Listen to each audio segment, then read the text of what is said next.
Sejam bem-vindos para mais um vídeo e para mais uma apresentação de um livro, e hoje vamos falar de literatura e vamos falar do livro de Italo Calvino, Porquê ler os clássicos?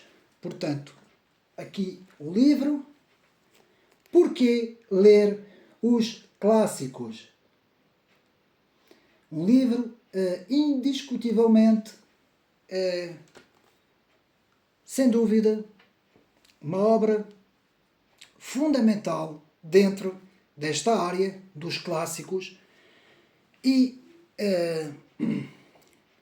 este livro, devo dizer, eu li o livro, portanto, o livro tenta fazer um pequeno resumo, digamos assim, de vários autores. Apresenta uma introdução, um primeiro capítulo sobre o porquê de ler os clássicos e depois vai fazer referência a vários autores, como nós vamos ver, mas, de facto, este livro é um livro muito interessante.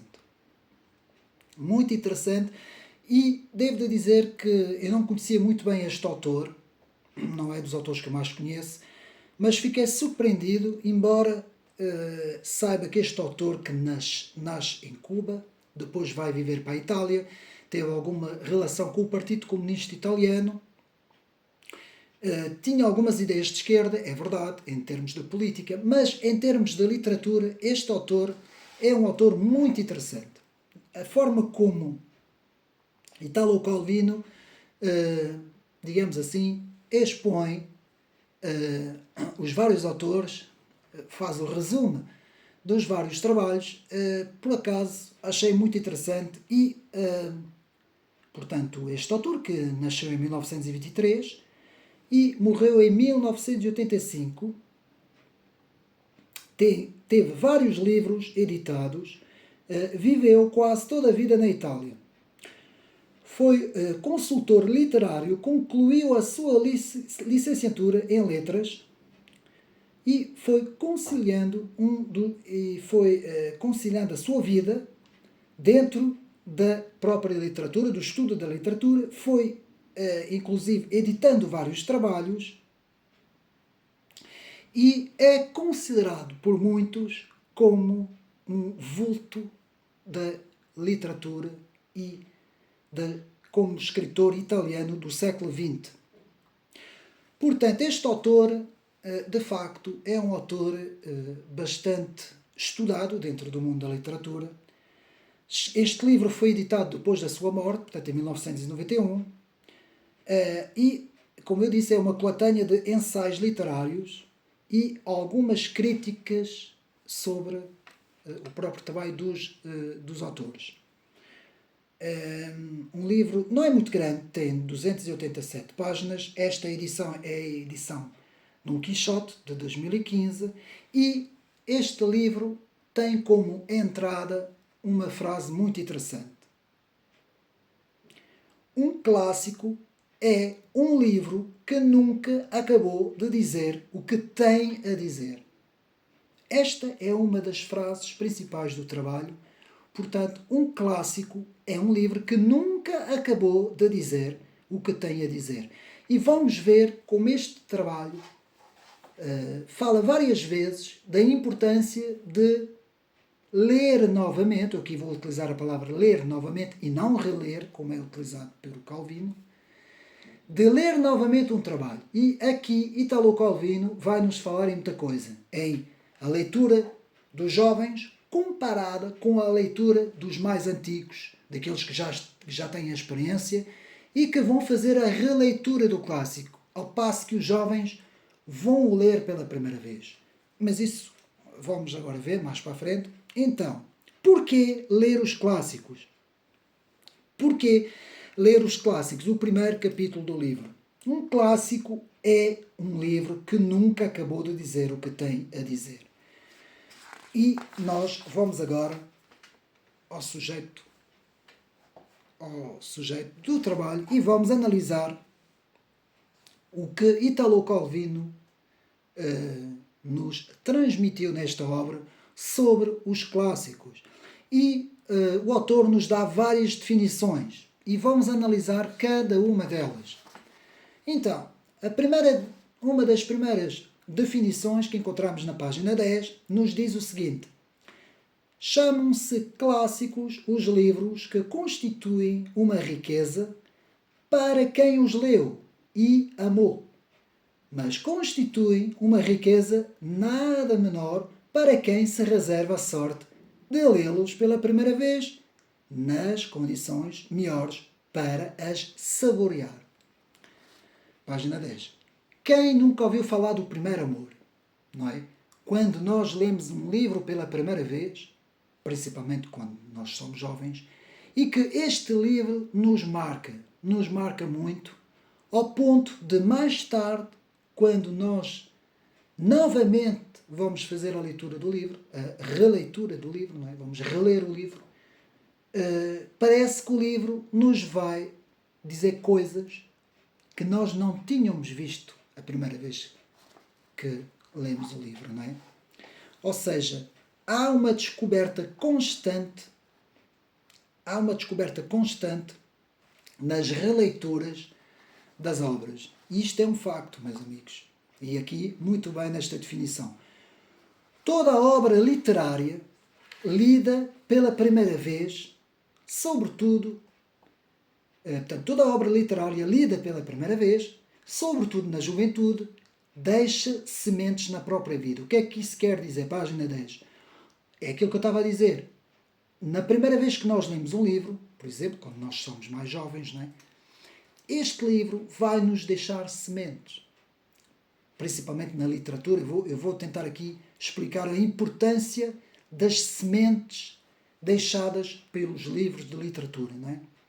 Então, os clássicos são livros que exercem uma influência especial, tanto quanto se impõem como inesquecíveis quando se ocultam nas pregas da memória. É, portanto, a frase que Italo Calvino aqui utiliza. Página 10.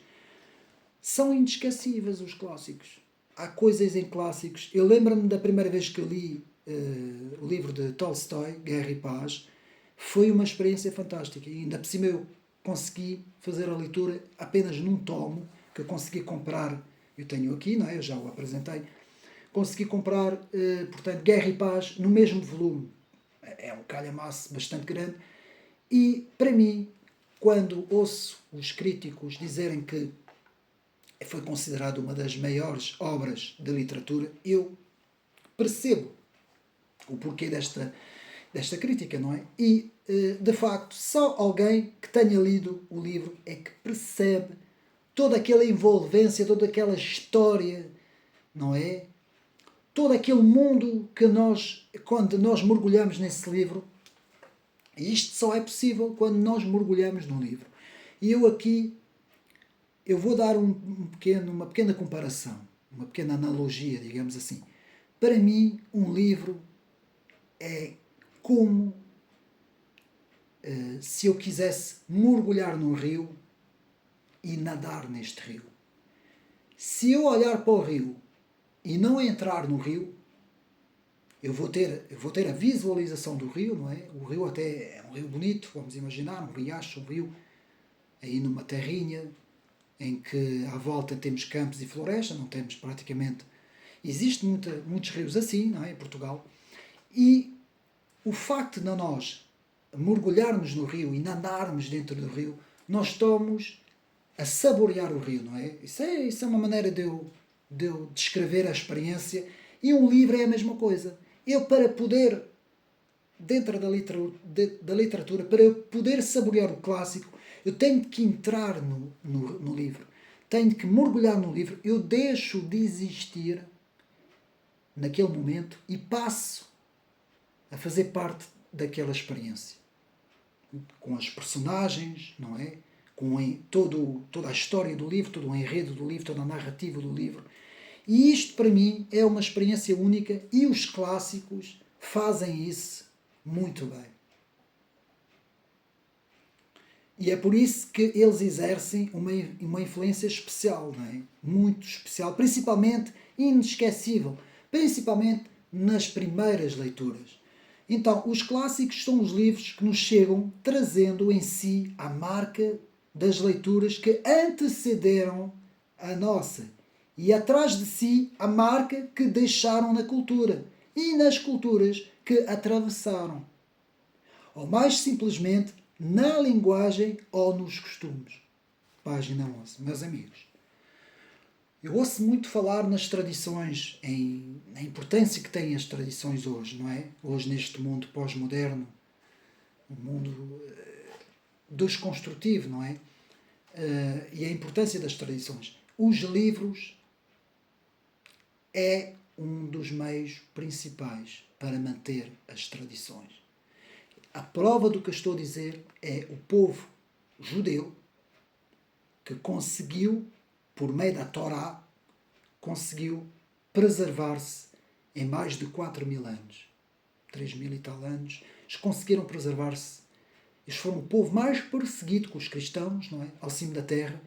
E graças ao livro, embora depois já apareceu muita coisa, não vou falar sobre as tradições pós-testamentárias, não é? Que são as tradições talmúdicas, isso é outra coisa. Mas eles conseguiram por meio de um livro, e é por isso que os muçulmanos costumam dizer os povos do livro. Quais são os povos do livro? Só há 2 povos do livro. Não são os hinduístas, os budistas, os confucionistas, não. Eles não falam desses povos. Eles falam dos povos do livro, cristãos e judeus. Portanto, na perspectiva dos muçulmanos. Não é? Isso quer dizer, toda essa história quer dizer a importância dos livros. Isto é uma parte, isto não tem nada a ver com o livro, nem está no livro. É uma parte que eu aqui quero dizer, como o canal Ocinete Neri, a importância de ler. Eu sei que há muita gente que defende os novos formatos de leitura, não é? As novas plataformas digitais, em que podemos ler os livros nas tablets, nos telemóveis, nos e-books, todas essas formas nos computadores, nos portáteis, todas essas novas formas digitais, essas plataformas digitais, mas, meus amigos, o livro é o livro. E o livro conseguiu, ao longo de milhões e milhões de anos, preservar as tradições humanas. E a importância dos clássicos, nesta perspectiva da preservação das tradições das histórias, das narrativas, a preservação está nos livros, está nos clássicos. E os clássicos é isso, nos dão o original das histórias, não é? Depois, costuma-se dizer que os autores todos contemporâneos não fazem mais do que reescrever aquilo que os clássicos que escreveram, não é? Há um autor, agora não sei quem é que diz isso, agora de cabeça não me vem, mas há um autor que fala sobre isso. Toda a literatura contemporânea não é mais do que a releitura dos clássicos, a reescrita dos clássicos noutras formas, não é? Com outras histórias, com outras personagens, com outros enredos, com outras perspectivas, mas não fazem mais do que pisar a estrada que os pioneiros, não é assim que se diz, os pioneiros pisaram as estradas, foram os clássicos, não é? E muito bem, porque aqui Italo Calvino nos diz isso. Nenhuma obra crítica, comentário, interpretação pode substituir a obra original, o clássico. Esta é uma coisa muito importante, meus amigos. Nunca façam aquilo que eu fiz, eu já expliquei isto várias vezes, quando era muito mais novo, quando eu estudei, e fiz uma crítica de uma obra sem ler a obra. Nunca, isso é a pior coisa que podem fazer. Outra coisa que não devem fazer é lerem os comentários, as interpretações sobre uma obra. Não, isso eu costumo dizer, primeiro a leitura da obra e depois os livros de apoio, que eu chamo isso, de certa forma, a bibliografia secundária, não é? São os livros de apoio. Primeiro temos que ler as obras, a bibliografia primária, que é a obra original do autor, principalmente se forem clássicos, não é? Então nenhuma obra crítica, comentário e interpretação pode substituir a obra original. Nunca será suficiente recomendar a leitura direta de textos originais dos autores. Os clássicos são livros que, quanto mais se julga conhecê-los, por ouvir falar deles, mais se descobre como novos e inesperados clássicos. Estão a ver? Tudo aquilo que eu ouvi falar de um livro, não é? Enquanto eu não tiver lido o livro, eu nunca vou saber, eu vou apenas ter uma ideia que me foi dada.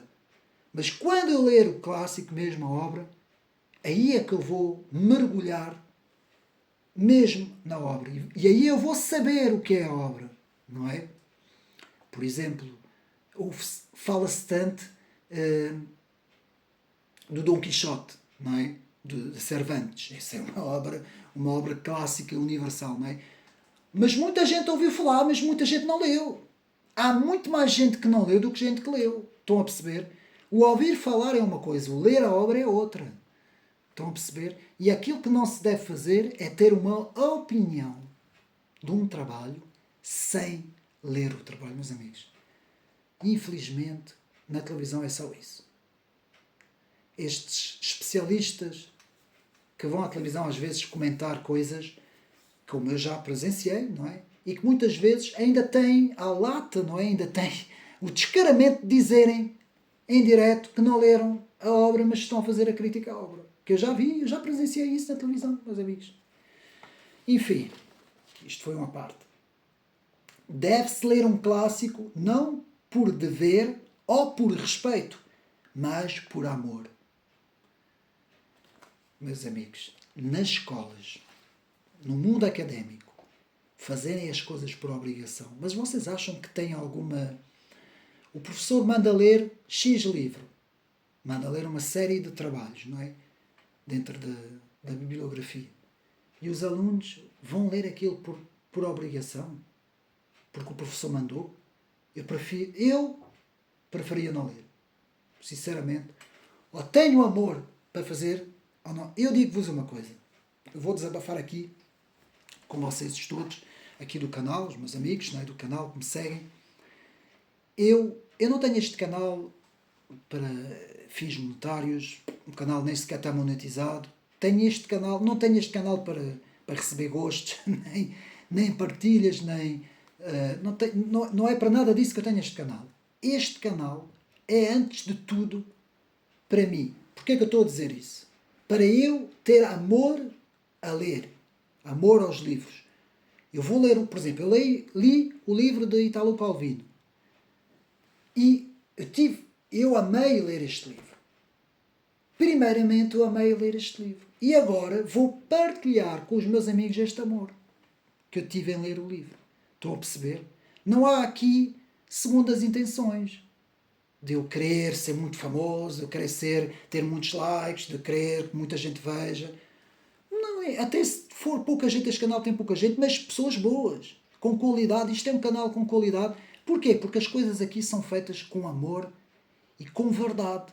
Ou seja, para mim é mais importante o amor ao livro e o gosto. Há um ditado que nos diz que quem corre por gosto não cansa, não é? Agora, todas aquelas pessoas que fazem as coisas por obrigação para atingir um título, para atingir uma meta, do que é que serviu? A pessoa, passando 2 ou 3 anos, nem se lembra daquilo que leu. Fez um sacrifício tão grande para ler que nem se lembra, não é? Deu alguma coisa? Será que essa pessoa vai ter algum proveito na sua vida profissional? Não é? Eu acredito que para exercer uma profissão tem que haver um certo amor. E para tirar um mestrado, uma licenciatura, seja o que for, um doutoramento, seja o que vocês quiserem, tem que haver amor. Tem que haver o amor por aquilo que nós estamos a fazer. O gosto que nós temos em escolher esta área que nós achamos, que amamos esta área, não é? Pessoas que vão tirar letras, eu acredito que essas pessoas têm que amar mesmo as letras, dependendo do curso, não é? E é isso que Italo Calvino aqui nos quer dizer. Esta frase resume tudo. Deve-se ler um clássico não por um dever ao respeito, por um dever em termos académicos, ou por um respeito em termos de... Ouvi falar que toda a gente leu este livro, isso é muito importante. Todos os grandes eruditos leram este livro, então eu também vou ler, não é? Quer dizer, isto é uma estupidez. Não. Deve-se ler por amor. E aqui temos uma definição então mais elevada. Chegamos a uma definição mais elevada. Chama-se um clássico um livro que se configura como equivalente do universo, tal como os antigos talismãs apontavam. Ou seja, é algo de muito elevado. Para mim, o livro mais elevado que eu já uma vez li, e em termos espirituais, é a Bíblia, sem sombras de dúvida. Eu costumo dizer que não há nenhum livro que tenha sido escrito na face da Terra, nos quatro cantos do mundo, em todas as épocas, no espaço e no tempo, que se pode chegar ou assemelhar-se à Bíblia. A Bíblia é o livro dos livros, daí a própria palavra Biblos, não é? Que quer dizer, que vem da biblioteca de livros, não é? E são vários livros no Antigo Testamento e no Novo Testamento. E se eu tivesse que ir viajar para outro mundo, para outro planeta, agora estou aqui a divagar um pouco com os meus amigos, mas é para termos uma ideia, e se eu tivesse que levar 5 livros, eu vou-vos dizer o que é que eu levava. Eu levava a Bíblia, isso era logo o primeiro livro era a Bíblia. Depois, talvez, a Odisseia e a Ilíada de Homero. Em terceiro, por eu ser português, levava os Lusíadas comigo, que eu acho que é imprescindível. Em quarto, era capaz, aqui já estou com grandes dificuldades, porque há muita coisa, era capaz de levar em clássicos, estou a falar dos clássicos, o Dante, não é? A Divina Comédia de Dante. E por fim, um livro tentaria escolher, de todos os livros que eu já li do Shakespeare, tentaria escolher talvez o que mais me tivesse agradado, não é? Pronto, isso é em termos dos clássicos, porque há muito mais livros que eu já aqui no canal expliquei uma vez os 5 livros que mais me marcaram, mas não são clássicos, são livros de autores de várias áreas, mas não são clássicos.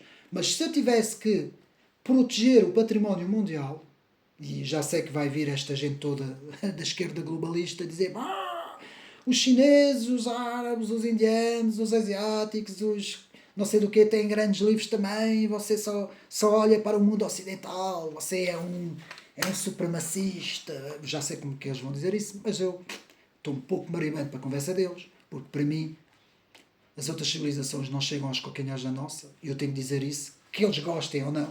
Aliás, digam-me a mim quem produziu a música clássica que o mundo ocidental produziu na face da Terra. Quem? Podem ir buscar todas as produções musicais do mundo inteiro, ao longo da história inteira. Quem fez um Bach, um Mozart, um Beethoven, um João Sebastião Bach? Quem produziu um Wagner? Quem alguma vez Tchaikovsky, desculpa. Quem produziu estas obras clássicas? Aliás, eu tenho aqui a história da música clássica em 2 volumes, que são 2 calhamaços, e irei fazer também a apresentação neste canal.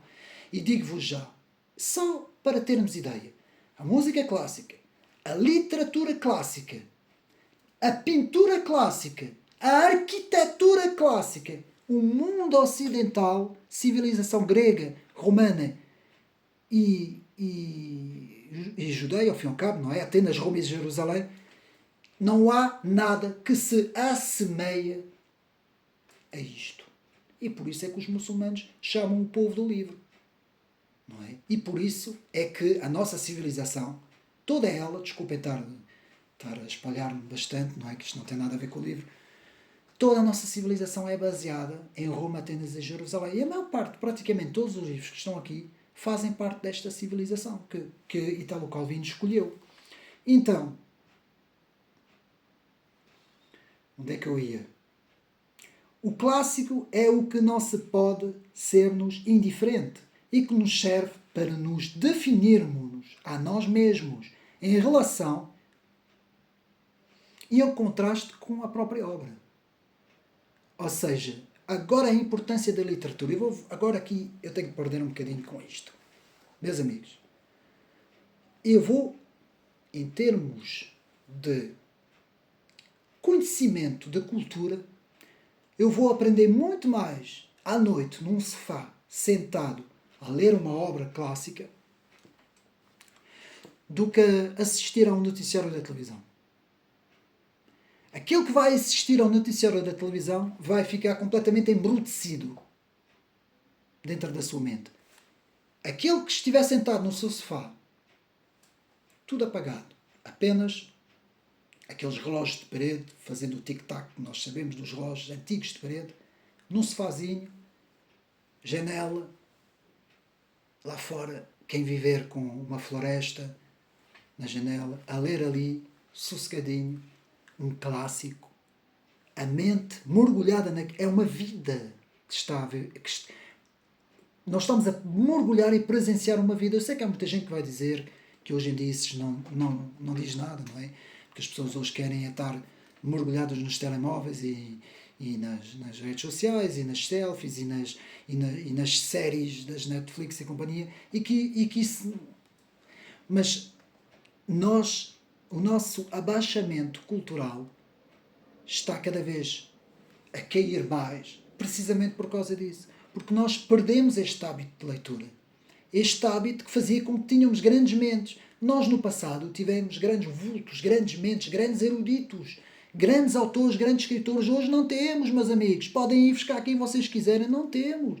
O professor Olavo de Carvalho dizia, muitas vezes, nos seus vídeos, que a geração que ele tinha conhecido quando ele era novo no Brasil, estou a falar do Brasil, tinha desaparecido toda e que hoje não havia mais ninguém. Nada. O abaixamento literário, cultural, tinha caído completamente. Isto no Brasil, aqui em Portugal é a mesma coisa, meus amigos. Aqui em Portugal é a mesma coisa. Todos os grandes. Nós, olha, vou-vos dizer uma coisa que vai escandalizar muita gente. Na época toda do Estado Novo e na época do Marcelo Caetano, nós ainda tínhamos um nível muito alto em termos de literatura. A partir do 25 de Abril, e eu vou dizer isso, eu sei que eu vou escandalizar o mundo inteiro, foi assim, a pique, a pique, a pique, a pique, a pique. Hoje eu atrevo-me a dizer que nas universidades não temos nada, ninguém, nada. Hoje é o deserto. Portugal é um deserto em termos de literatura. Eu sei que vai haver muita gente, principalmente essa malta toda da esquerda, vai dizer que eu sou um louco, que estou para aí a falar, mas esta, infelizmente, é a realidade, meus amigos. É mesmo a realidade. Primeiro, as ideologias da esquerda destroem tudo o que é literatura clássica. Eles desconstroem tudo. O prazer desta gente é desconstruir tudo o que é literatura mesmo. E isso eu poderia estar aqui a falar do estruturalismo e do pós-estruturalismo. A maior parte dessa gente de esquerda nem sequer sabe o que é que eu estou a falar. E o impacto que essas ideologias filosóficas tiveram na desconstrução das letras. Porque o processo filosófico atingiu a literatura também. O Roland Barthes e essa gente toda foi pura e simplesmente a desconstrução. Ouço o Rodrigo Gurgel, que ele vos saberá explicar isso melhor que eu, nos vídeos dele lá no Brasil, ele pode-vos explicar isso tudo. A desconstrução das letras foi feita pelo estruturalismo. Agora falando um pouco na chamada filosofia da literatura, como eu costumo dizer, que é uma disciplina interessante que devia-se estudar mais.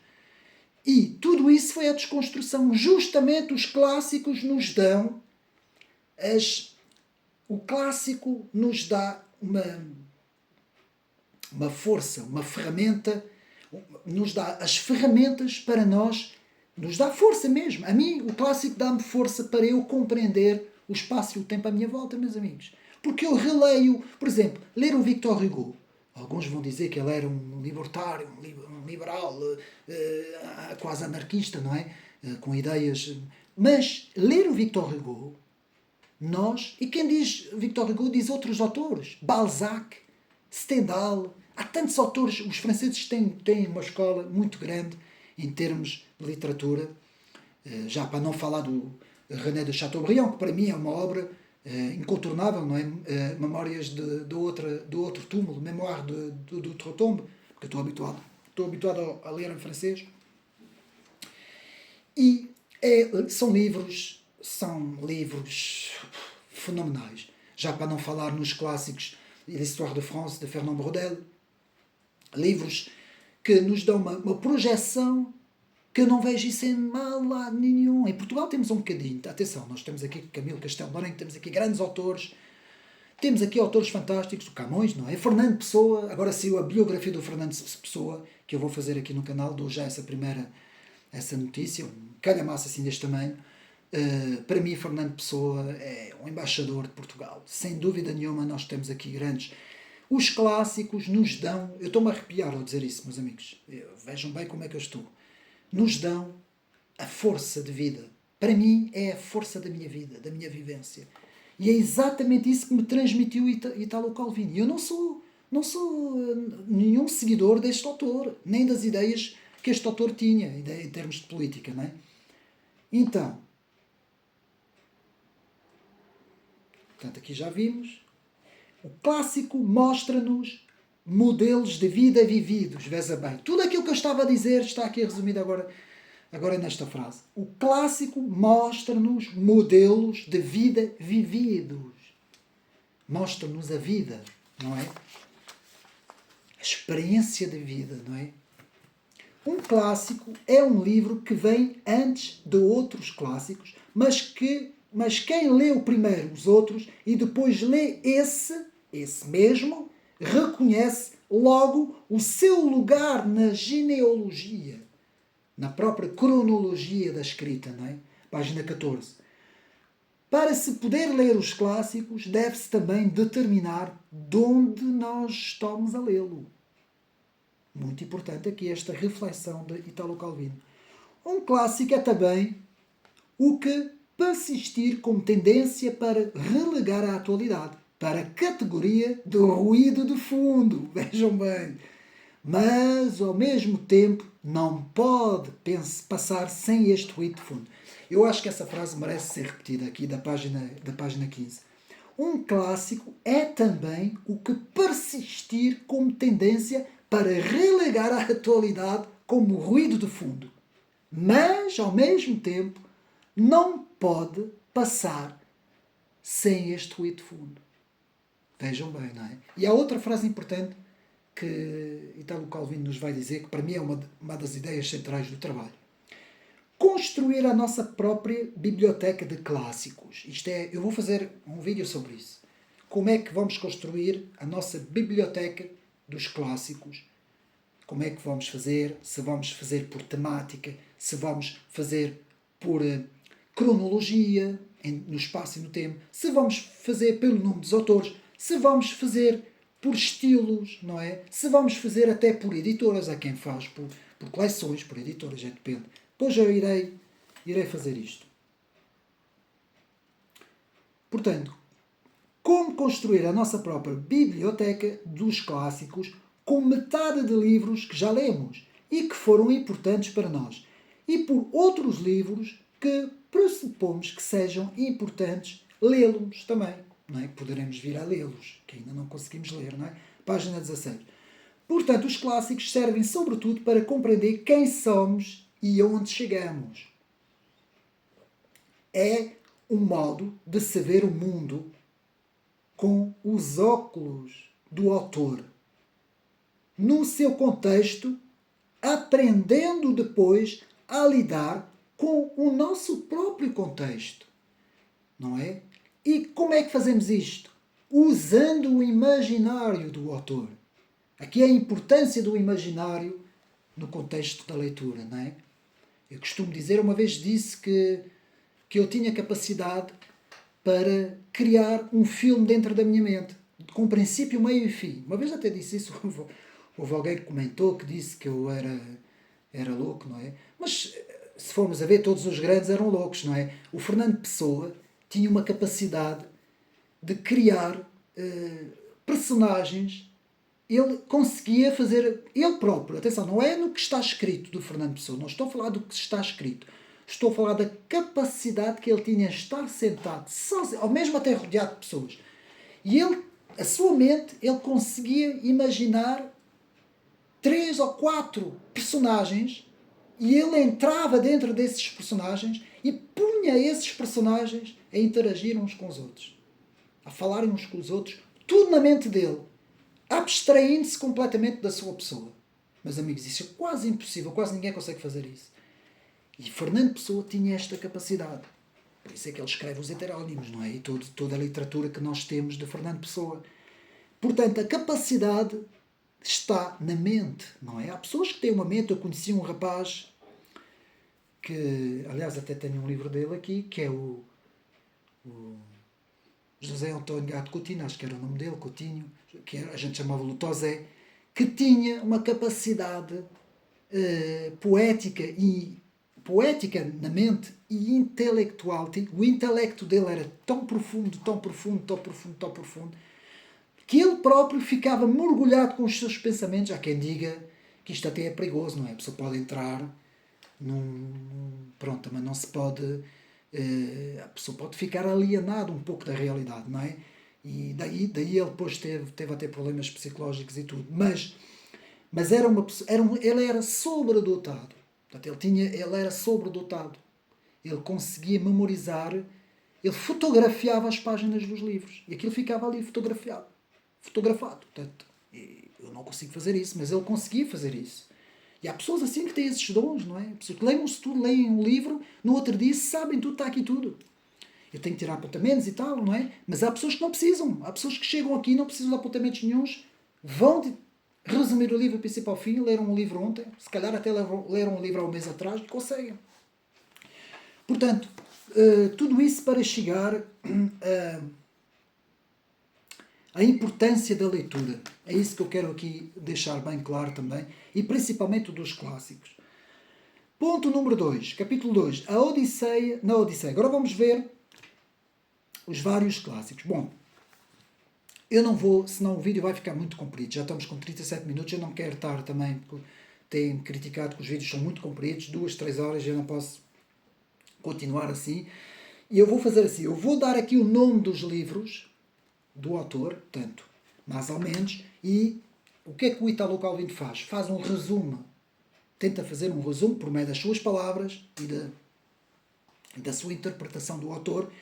Ele vai falar aqui de várias obras. Primeiro temos as Odisseias na Odisseia, de Homero, não é Odisseia, ou seja, as aventuras de Ulisses. O autor começa com este livro. Depois passa para Xenofonte, Anabase, a retirada dos 10.000. Que é a história que o autor vai desenvolver de cada trabalho de cada autor. Depois, Ovídio e a contiguidade universal do trabalho das Metamorfoses. Pronto, eu vou aqui dando o nome dos livros. Do Ovídio. Depois, O Céu, o Homem e o Elefante, de Plínio o Antigo, ou o Velho. Há quem chama o Velho, outros chamam o Antigo. Da sua história natural. Depois, As Sete Princesas de Nezami, um clássico persa. O livro de Alexandro Bozani, que também é interessante, o autor faz aqui a referência. Depois temos Tirant Loublanc, o primeiro romance de cavalaria da Espanha, aqui também resumido por Italo Calvino. Depois temos A Estrutura de Orlando, o poema de Orlando Furioso de Aristóteles, escrito em 1516. Depois temos a pequena antologia de oitavas, o Furioso de Ariosto, também importante esta obra. Depois temos Jerônimo Cardano, com a autobiografia do Cardano, da própria Vita, aqui do autor. Não esquecendo que Italo Calvino estudou muito tempo a literatura italiana, isto é muito importante. O Livro da Natureza de Galileu, escrito em linguagem matemática, portanto aqui também é análise no livro. Cyrano na Lua, Cyrano de Bergerac, bem conhecido autor francês, e O Outro Mundo, ó Estados e Impérios da Lua. Depois, O Diário das Virtudes Mercantis, de Robinson Crusoe. Temos depois Cândido, ou A Velocidade, Paul Clara e a Velocidade no Cândido, escrito em 1911. Depois temos Jacques Le Fataliste, de Denis Diderot, também autor importante francês. Depois temos o Jean-Marie Hortes, O Cálculo dos Prazeres e das Dores da Vida Humana, escrito em 1557. Temos depois o Conhecimento Pluriscolar em Stendhal, Pulvisculaire em Stendhal, não é? O autor muito conhecido francês, um dos grandes autores clássicos, não é? Aqui, análise em vários autores também sobre este trabalho. Depois temos Guia da Chartreuse, a famosa a cartucha de Parma, La Chartreuse de Parma, em francês, não é? A Cidade de Romance em Balzac, também aqui em análise. O Ferragus de Balzac. Depois Or Mutual Friend, de Charles Dickens, também, um autor que eu conheço pouco. Li muito pouco sobre Charles Dickens. Depois temos de Gustave Flaubert, o grande Gustave Flaubert, três contos. Temos depois Os Ardos, Leo Tolstói. Isso aqui já é um autor que eu conheço muito bem.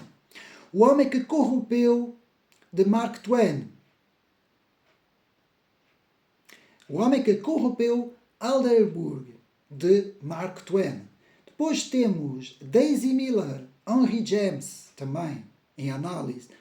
Estou a passar rápido. Pavilhão das Dunas, de Robert Louis Stevenson. Depois temos Os Capitães de Conrad, Joseph Conrad e seus escritos. Depois temos Pasternak e a Revolução. Estou a passar isso porque se eu for a falar de cada um, nunca mais saímos daqui. O Mundo é uma Alcachorra, de Carlos Emílio Gada. O Pasticiácio, em italiano, de Carlo Emílio Galda, também aqui em análise. Depois, Talvez uma Manhã Andando, de Eugênio Montal. Depois, O Rochedo de Montal, Eugênio Montal. Depois, Hemingway e Nós, contemporâneo. Depois temos Francis Pons, Corriere del Serra. Temos depois Jorge Luís Borges, com o discurso do Ministério da Instrução Pública, de La República. E a filosofia de Raymond Queneau, também importante, quase a finalizar o trabalho. E depois temos A Lua e as Fogueiras, o romance de Pavès. Pavès e os Sacrifícios Humanos. E depois temos no final, portanto, o autor faz um pequeno... portanto, o autor acaba depois com este trabalho e depois no final, deixe-me só ver aqui, portanto, temos as notas. Eu pensava que íamos ter aqui uma biografia, por acaso não tinha visto, mas não. Mas o que a dizer, portanto, lá está a filosofia de Raymond Queneau. O que a dizer deste trabalho? Bom, para quem gosta de literatura, fica mesmo, tem mesmo uma bandeja de ouro aqui servido para quem quer desfrutar da literatura. E eu quero aqui dizer, a título de ideia central do trabalho e a título de conclusão, a frase de Italo Calvino de que porquê ler os clássicos? Deve-se ler um clássico porque é melhor do que não ler um clássico. Esta é a grande conclusão de Italo Calvino. Vou repetir. Deve-se ler um clássico porque é melhor ler um clássico do que não ler o clássico. E faz todo o sentido. Parece algo de muito reducionista, não é? Mas se nós formos a analisar o porquê desta frase, desta conclusão, porque diz tudo. Repare, ler o clássico é muito melhor. Muitíssimo melhor do que não ler. Então, se algo que eu vou fazer é muito melhor do que não o fazer, por que não o fazer? Não é? Fica aqui então esta dica para os meus amigos. Espero que mais uma vez tenham gostado. Vamos ter muito mais livros para apresentar no canal. E pronto, é mais ou menos isto. O que é que eu posso dizer? O próximo já está a ser estudado. Vamos estudar outro evangelho, uma resposta ao cristianismo progressista, porque eu acho que é muito, muito, muito, muito importante este trabalho aqui. E iremos também ter depois uma introdução A História do Pensamento Político, os Antigos e os Modernos, de José A. Cohen. Também aqui, quero aqui, desde já, fazer referência ao trabalho que já estão a ser, portanto, estudados. E em junho, dia deste junho, vamos ter esta obra fantástica de Carlos Maria Bobone, Camões, com o estudo dos Lusíadas. Portanto, também aqui no canal. Portanto, não percam. Isto serão os... Haverá muito mais. Também temos... iremos ter também brevemente, que eu vou fazer isto brevemente, iremos ter o último trabalho de Jorge Castella, como Trump venceu em 2016, 2020 e com um landslide em 2024. Portanto, aqui este trabalho, que é um trabalho importante, que foi escrito agora recentemente, saiu recentemente, e que também aqui no canal iremos fazer a análise de todo o trabalho. E, mais uma vez, despeço-me dos meus amigos com um grande abraço e até uma próxima.